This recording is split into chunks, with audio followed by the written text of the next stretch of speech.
मेरा आप लोगों के लिए ये है कि जब आप किसी को पसंद करें और वो आपको पसंद ना करे तो टेंशन नहीं लेनी है, तेजाब तो नहीं उठाना है। ठीक, कई लोग इस मूड में रहते हैं, मुझे पसंद नहीं करेगी, मुझे, मैं राजा हूं, मैं नवाब हूं, मुझे पसंद नहीं करेगी। अरे तू क्या है भाई, नहीं पसंद हो तो नहीं पसंद हो, ये क्या बात हुई? सबसे पहले अपने अंदर से लोकतांत्रिक बनिए, डेमोक्रेटिक बनिए। जैसे आपको हक है किसी व्यक्ति को पसंद करने का, उसको भी हक है किसी को पसंद या नापसंद करने का। यदि कोई ऐसा व्यक्ति जिसको आप पसंद नहीं करते वो आपको प्रपोज करे तो आप उसको मना ही तो करेंगे। बस मना इज्जत से कीजिए, किसी को बेआबरू करके मत भेजिए। ये नहीं कि अच्छा तुम शीशा देखा है कभी, रुको रुको आईना मेरी जेब में लो, ऐसे नहीं करना है। बड़े बेआबरू होकर तेरे कूचे से हम निकले, वो वाला भाव जो गालिब को आया था वो भाव नहीं आना चाहिए। अगर कोई आपको कभी प्रपोज करे, आप लोगों की उम्र है, सब चलता ही होगा आप लोगों के बीच में, मैं अपने टीचर से सामने बोल रहा हूँ लेकिन मैं ऐसा ही हूँ, मैं जानता हूँ कि आपकी उम्र में से होता होगा, सब जानते हैं तो होता ही होगा। कभी किसी से ये उम्मीद मत करना कि वो आपको पसंद करे ही करे। यदि कोई रिजेक्ट करे, बस हाँ रिजेक्ट थोड़ा प्यार से होना चाहिए, बदतमीजी से नहीं होना चाहिए।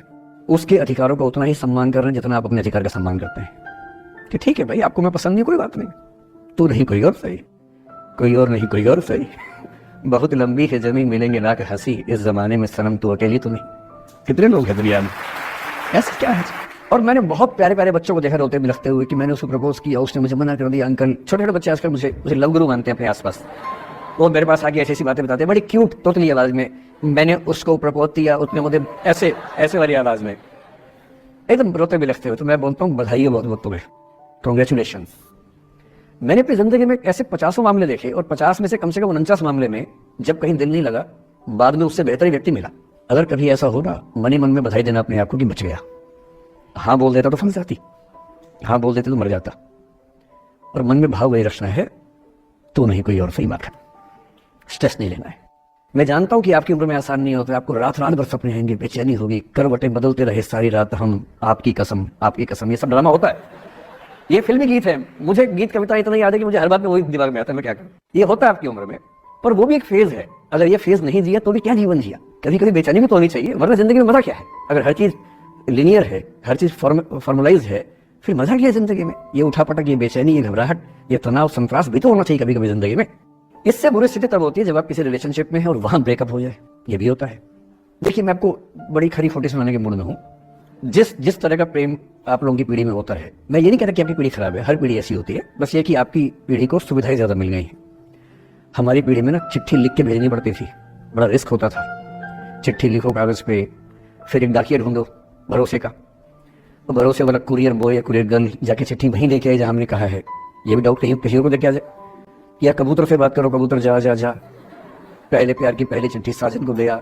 कबूतर का क्या भरोसा किसको देके आ जाए। लेकिन कितना तनाव था उस जमाने में। आपके जमाने में क्या है, सीधे व्हाट्सएप निकाला, खटाक से भेज दिया मैसेज, और नंबर किसी से मांग लिया 1 सेकंड में। नंबर भी नहीं देना है तो किसी कौन कौन सी ऐप होती है, मैंने सुना कुछ और ऐप्स होती है, नंबर वाली भी होती है, इंस्टा होता है, एक और भी तो कोई होती है वो जिसमें कार्टून जैसा मुंह बन जाता है, स्नैपचैट। हाँ स्नैपचैट पे चले गए, मैंने सुना है कि उसमें नंबर भी नहीं देना पड़ता है, ऐसा कुछ चक्कर है, वहां ढूंढ लिया। किसी को कुछ कन्वे करना इतना आसान दुनिया में कभी नहीं हुआ था जितना आज आसान है। इन सब के ऊपर टिंडर है, बम्बल है, पता नहीं क्या क्या है, राइट लेफ्ट करते जाना है, उसी में कहानी शुरू। पर ये कहानियां जितने हल्के तरीके से शुरू होती हैं, मैं दावे से कह रहा हूं कि 100 में से 99 अट्रैक्शंस 1 से 2 महीने में खत्म हो जाते हैं। क्योंकि आप जिसके प्रति अट्रैक्टेड थे ना, वो तो उसका बाहर का परसोना था। जहां परिचय गहरा होता है असलियत सामने आ जाती है, और जब असलियत सामने आती है झेलना बड़ा मुश्किल होता है। आपके सपने टूट जाते हैं। आप जिस छवि पे दीवाने हुए थे वो छवि तो सिर्फ छवि थी, वो तो इंसान नहीं था वैसा। 99% केसेस में मेरा ख्याल है कि अट्रैक्शन 1-2 महीने में समाप्त होता है। उसके बाद तो एक बोझ है जो आप ढो रहे हैं।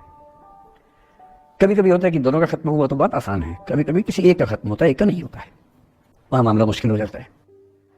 तो ऐसा हो सकता है आपके जीवन में कि दूसरा साथी आपका ये कहे कि भैया देखो मैं तुम्हारे साथ कुछ महीने से हूं, पर मुझे अब अच्छा नहीं लग रहा, मैं ब्रेकअप करना चाहता हूं। मैं आपसे ये निवेदन करूंगा कि ये मान के मत चलना कि उसने आपको धोखा दिया है, क्योंकि बच्चे तुरंत उस मुद्रा में आते हैं, अच्छा अब मैं कुल्हाड़ी उठा लूंगी, अब मैं तेजाब उठा लूंगा, तूने मुझे धोखा दिया है, तूने मुझे चीट किया है, you are a cheat, you are a liar, you are a पता नहीं क्या क्या।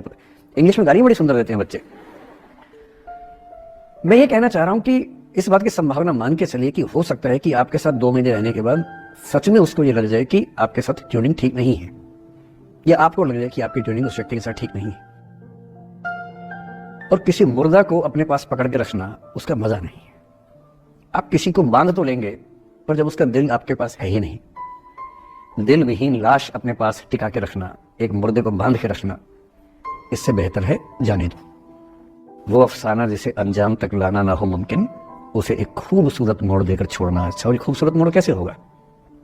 अगर कोई जाना चाह रहा है तो आपके पास 3 ऑप्शन हैं। एक, ना उसको अच्छे से बात करे ना खराब से बात करे, न्यूट्रल होके जाने दे। एक, उसको धमकी दे, बर्बाद कर दूंगा, छोड़ूंगा नहीं, तो निकल के दे घर से, तेरे एड्रेस पता करवा लूंगा, मेरे साथ 50 दोस्त हैं, मेरे सारे आवारा हैं, सारे बेरोजगार हैं, सारे कुंठित लोग हैं, सारे गुंडे मवाली हैं, उनका धंधा यही है, तेरे पीछे छोड़ दूंगा सबको। एक ही तरीका है। और तीसरा ये कि ठीक है यार, ऑल द बेस्ट, जा सिमरन जा, जी ले अपनी जिंदगी। अरे ठीक है, हो सकता है मैं तुझे ठीक नहीं लगा, कोई बात नहीं, लेकिन किसी से मिलो तो बढ़िया से मिलना, तेरी जिंदगी अच्छी हो। मैं भी ढूंढ लूंगा किसी न किसी को, थोड़ी हेल्प कर दी हो, कहीं इंट्रो करवा दी हो मेरी भी, लेकिन ठीक है तू भी जा। ये होता है खूबसूरत मोड़ देकर छोड़ना अच्छा। चिपकू नहीं बनना है किसी के पीछे, ना बोरा जाना है कि तुम जाओ, मैं तो दीवाना, स्थाई दीवाना हूं तुम्हारा। कोई जब तुम्हारा हृदय तोड़ दे, तड़पता हुआ जब तुम्हें छोड़ दे, तब तुम मेरे पास आना प्रिय, मेरा दर खुला है, खुला ही रहेगा तुम्हारे लिए। वाह। पहले के जमाने में बेरोजगारी का ये लक्षण था। हम जब छोटे थे ये गाने सुनते थे, हम ये सुन के बड़े हुए कि ऐसे ही करना पड़ता है शायद प्रेम में, तो हमारे स्कूल में लोगों ने इसका पैरोडी बनाई। जब कोई तुम्हारा सर फोड़ दे, तड़पता हुआ जब तुम्हें छोड़ दे, तब तुम मेरे पास आना प्रिय, ये क्लिनिक खुला है, खुला ही रहेगा तुम्हारे लिए, तो बस आ जाना। जब कोई तुमको सड़क पे छोड़ दे, गाड़ी अपनी वहां से मोड़ ले, तब तुम मेरे पास आना प्रिय, ये ठेला खड़ा है, खड़ा ही रहेगा तुम्हारे लिए। क्यों भाई, क्यों खड़े रहोगे? बेरोजगार हो क्या? अरे ठीक, जा सिमरन जा, जी ले, और मैं भी जा रहा हूं जीने के लिए। ये दीवाना नहीं बनना है कि तुम मतलब मुझे ना चाहो तो कोई बात नहीं, किसी और को चाहोगी तो मुश्किल होगी। अजीब हाल है। तुम ठेकेदार हो कि तेरा ठेका मेरे पास है, नहीं तो किसी के पास नहीं है। अजीब हाल है। अरे ठीक है भाई, उसकी जिंदगी है, जीने दो उसको। क्यों किसी की जिंदगी में इतना हावी होने का प्रयास करना है? जब आप नहीं चाहते कि आपकी जिंदगी में कोई हावी हो, आप क्यों किसी की जिंदगी में इतने हावी होंगे? और जब बहुत दर्द हो ना, हमेशा दूसरे के पर्सपेक्टिव से भी सोच के देखिए कि उसको ऐसा क्यों करना पड़ा। क्या पता कोई मजबूरी हो, कभी कभी होती है।